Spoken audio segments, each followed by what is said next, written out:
Buonasera e ben ritrovati con il TG Flash di New Sicilia, di seguiti i titoli più importanti del pomeriggio. Non ce l'ha fatta la donna di 68 anni rimasta vittima nei giorni scorsi di un grave incidente all'interno del Policlinico di Messina.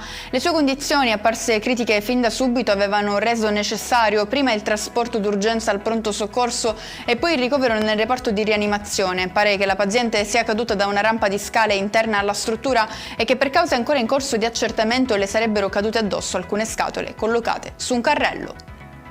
Rapina a mano armata in una villetta situata nella periferia di Canicattì, in provincia di Agrigento. Il colpo è stato messo a segno ai danni di una dottoressa di 60 anni e della madre anziana. A entrare in azione nella notte 3 uomini che col volto coperto si sarebbero introdotti in casa mentre le due stavano dormendo. In corso le indagini per identificare i malviventi, fuggiti secondo i primi accertamenti con un bottino più che consistente.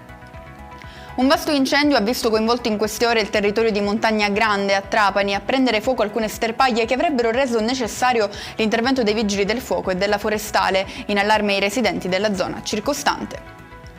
Si è svolta oggi a Cefalù, in provincia di Palermo, l'iniziativa Parliamo di Mare, che ha potuto contare sulla presenza del ministro per il mare Nello Musumeci.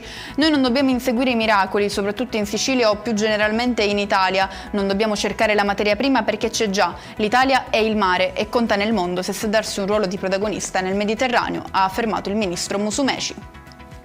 Chiudiamo con le previsioni meteo per domani. La Sicilia si prepara a una domenica all'insegna del sole con tempo stabile sull'intero territorio regionale.